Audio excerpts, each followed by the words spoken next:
This is Jocko Underground Podcast number 59 with Echo Charles and me, Jocko Willink, sitting here with another theory to think about. Got a theory for you to think about, one to be aware of. These theories are good to be aware of. When you're aware of things, you become so much more powerful in defending against them. I mean, just think about it. If you know what an arm lock is, you can defend the arm lock. If you don't know what the arm lock is, you don't know where to start. So here's a theory. It's called Birdian's ass. Whose theory is this? It's a theory. Okay. All right. It is a philosophical paradox related to decision making. It's named after this French philosopher, Jean Birdian. It actually kind of makes fun of Jean Birdian, and I won't go into the whole history behind that because this guy's somebody that was born in 1301. So this guy's he's pretty ancient philosopher. Old school. But here's the paradox, and I guess he was a guy that talked about this type of free will and whatnot. But here's the paradox: if you place a donkey, an ass, if you place a donkey that is equally hungry and thirsty, and you place him an equal distance between water and food, he's going to die of both hunger and thirst because he can't make a rational decision between going to the hay or going to the water. All right? So it's something very good to be aware of because this can happen to us. This can lead to paralysis. We get stuck in these situations where it's like, well, that seems pretty good, but this seems pretty good too. We just don't make a decision. Or I want this, but I also want that, so I'm just not going to do anything. So it is a good time to employ the law of combat, prioritize and execute, right? I mean, in this case, guess what? You can live for 30 days without food. You can only live you can live for 30 days without food. You can only live for 3 days without water. So you got to go get the water first. That's your prioritize and execute model. No factor. Also, can be a good time to employ some iterative decision making. Like, oh, maybe take a little step in this direction. Do it. Oh yeah, that makes sense. I'm still thirsty. I can survive a little bit longer without food, but if I need water for sure. So take some small steps in that direction. But oftentimes we go through life and sometimes we act like jackals. We don't make decisions. We don't choose a course. And listen, I say, and I don't know when I started saying this, but I've been saying it, I'm kind of sticking with it right now. In my opinion, 7 out of 10 times, 70% of the time, action is better than inaction. Look, there's 3 times where, you know what, you got to hesitate, you got to hold back, you got to wait. But most of the time, action is better. And the reason it's better is because when you take action, you get to see a different perspective. You get a reaction. Your knowledge grows. You learn.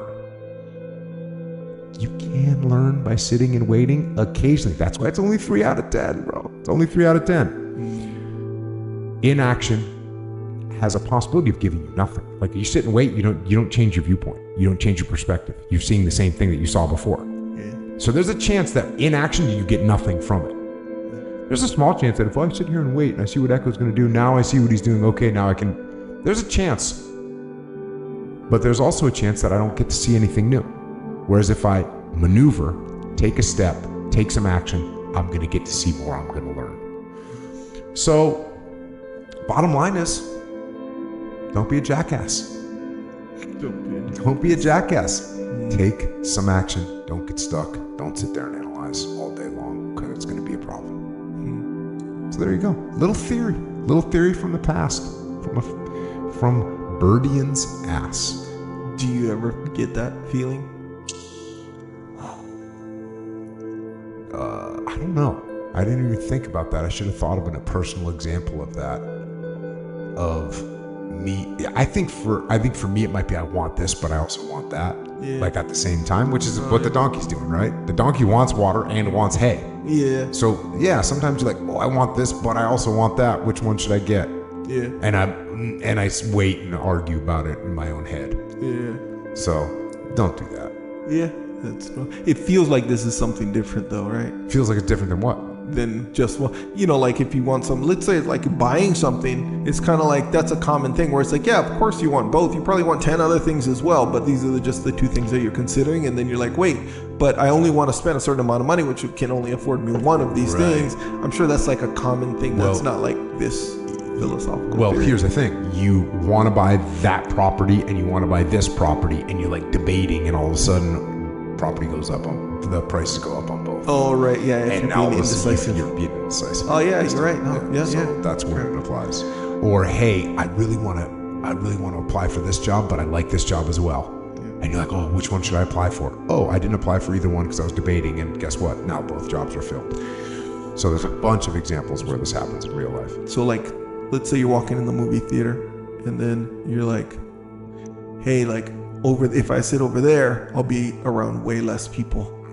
But then if I sit over there, I'll have like the perfect view, but I'll be next to these people. But I'm have the perfect view. It's like right in the center, kind of thing. And you're like, shoot, should I? Let me see. Oh, wait, there's more people sitting over there a little bit. So maybe this one seems better now. Oh, shoot. Oh, now everyone's sat there. Filled. Kind of a thing. Yep, and you missed it. Yeah, that's my turmoil usually. It's your Vietnam. Actually, to quote Theo Vaughn. You want actually here's the worst one. This is probably going to be the worst one you ever heard. Maybe not. I don't know. So today. I was doing yesterday. Deadlifts after squats. Do you do deadlifts after squats? No. How do you split that? Deadlifts on a totally different day. Okay. So I do deadlifts after squats. So I take the weight. It's very revealing. Yeah. As to like your effort level on your squats. No, my deadlifts. And your deadlifts. Yeah. No, just the deadlifts. My effort on deadlifts is less than squats. What's for the sure. debate?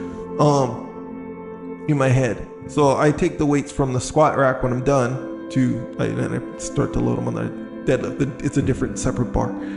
So when I load one plate on, one plate at a time, right? So I got one plate on each side. So the second plate, when I walk it from the squat rack to the deadlift area or whatever, like I can't decide which side I should put it on. For real. This is weird. Because if I walk it to the far side, I'm calculating weight. So it depends on which side I grab it from the squat rack. So if I grab it from the far side of the squat rack, should I walk it all the way there, then I'm done with it? And then it'll contribute to the recovery I have from, as far as the time perspective. Or should I just go nuts to nuts, go far side to near side to far side to even it up? You see what I'm saying? So I don't know where to put it, just for a little bit. Yeah, I think the part of the theory that applies to this is the part that's called jackass. Because none of that matters. That's real jackass. Yeah. You're just like, you need to do something else like with your mind. It's real. Because that's just horrible. But when you said that, that's the first thing I thought of. I was like, yeah, Bradley, it's real. Because and that's kind of why at first I didn't think that your example was, because that's like common. That's like, yeah, no kidding. Like you're going to be indecisive because both provide benefits. Like that's common. That doesn't deserve a theory almost. That's how it feels. I don't know. I'm not a philosopher. Yeah. But let's not get trapped. Let's not be a jackass. There's no but here. But sometimes there's like unreasonable. This will apply, or this will pop up in your head in an unreasonable way, like it does with me sometimes. Apparently. So that's why it deserves like a theory. That's what it felt like the whole system worked. But either way, it applies to. I think it applies to everything.